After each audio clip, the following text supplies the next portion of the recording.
Alright everyone, hello. And you know what? I understand perfectly why people get intimidated with a lot of the ideas of making things from scratch, because so many people on the internet make it look like a grand undertaking, right? With all this equipment and all these tools and like this big giant workspace and like all this other ingredients going on that a lot of people just don't really seem to have access to.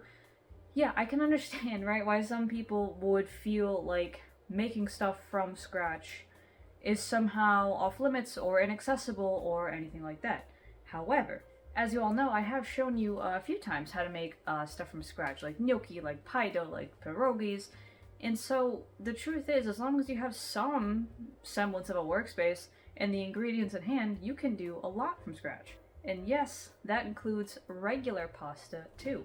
I know some folks might think that, maybe gnocchi is like a pass, that, okay, sure, that counts as a noodle, but it's one of the easiest noodle shapes to make, in which I understand. I understand why you would think that maybe that is out of the realm of regular pasta. However, the fact of the matter is that you absolutely can make regular pasta from scratch without a KitchenAid, without the little, flat machine that makes the noodles more even, without all of that. You don't need a single piece of machinery that you wouldn't be able to find in your grandma's kitchen, right?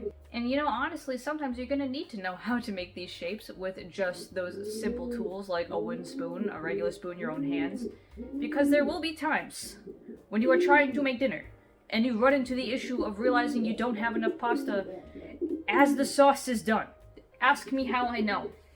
Real talk though, one time I was making goulash, realized I was out of noodles, had already had a couple drinks, and thought to myself, I can just make more noodles right now. And so I made like the lumpiest, weirdest, bumpiest noodles, but hey, it worked. And they were good, and they were kind of, bouncy and light and fresh, and they still worked with the goulash, even though I did not cut them perfectly.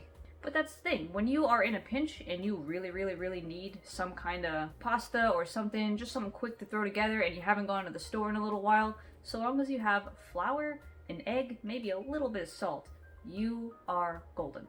So let me demo for you 3 very easy shapes that you can make with your pasta and what you can use them for.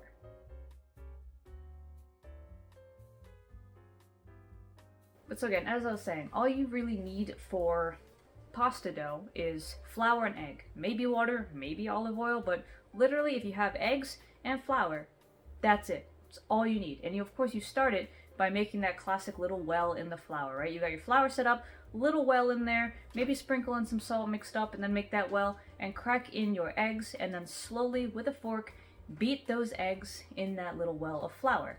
Beat them until they start getting a little scrambled, and then start slowly folding in the walls of that flour well into it until eventually it has some kind of semblance of a dough shape. You want to knead it a little bit, right? Because you want it to have that elasticity, that gluten. But you also want to leave it to rest so that gluten can develop. Once you have that gluten developing, that's what's going to give really any flour-based dough that nice stretchy, bouncy texture that makes it feel really good to eat.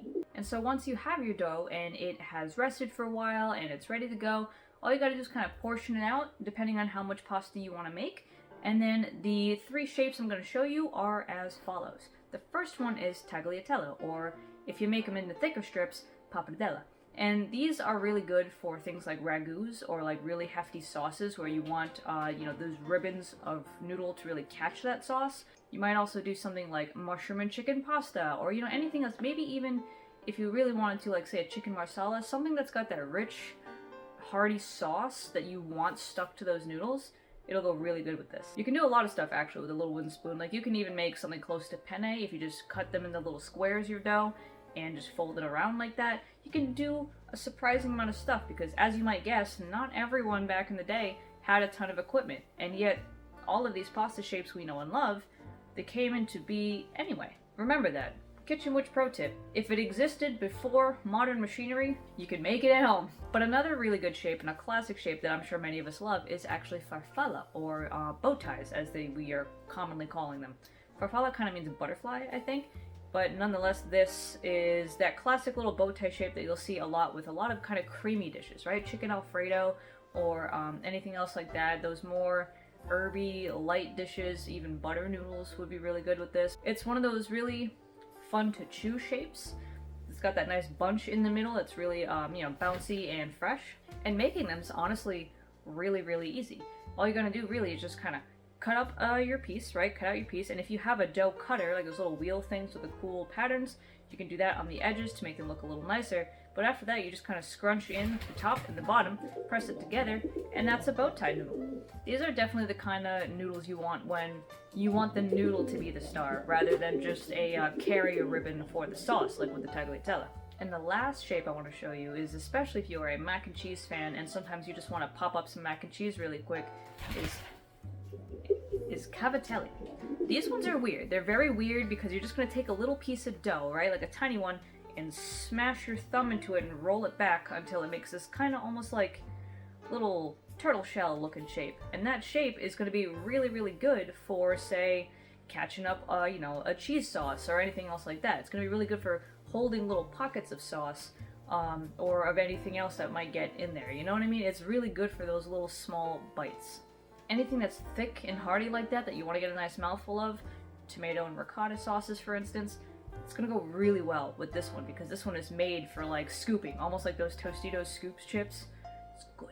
And keep in mind that fresh noodles, you don't have to cook as long as box noodles. Whereas box noodles take anywhere from like 5 to 10 minutes usually to cook, unless it's angel hair and then it's like 3.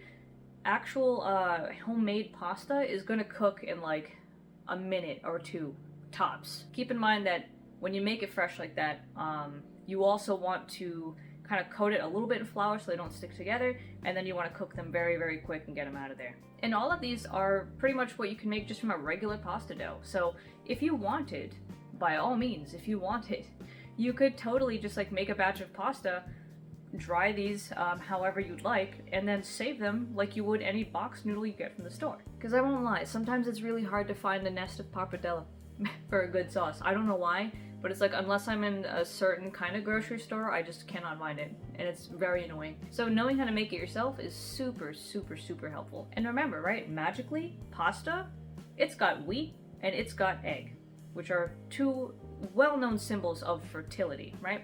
The egg itself being a, you know, that kind of springtime feel, the wheat being a age-old symbol of a good harvest of, you know, surviving the winter.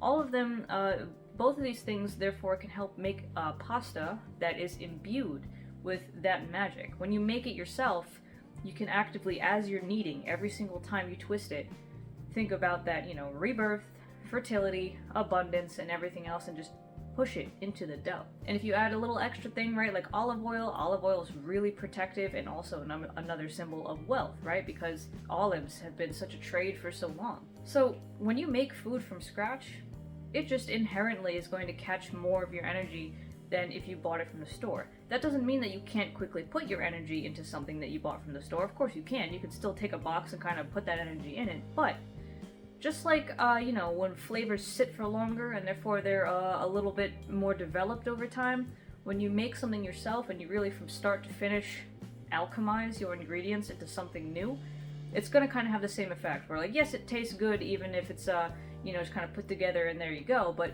if you let it sit and you let everything kind of mingle together for a little while, it just gets a little bit richer. So I hope this is helpful, and I really do hope that you take the time to try and make some pasta yourself, because there's just something about making stuff like pasta and pie crust and all that from scratch that really, really satisfies that kind of, that cooking soul. You know what I mean? Being able to do that with your own hands and be able to kind of conjure a meal out of literally nothing, seemingly at any point, it just feels good. You know, it feels good knowing that if you open your pantry and there's no noodles in there, that's okay, because you can just make them real quick yourself. So with all that said, I hope you guys enjoy making all kinds of recipes with your fresh pasta, and I'll see you next time for some more discussions. See ya!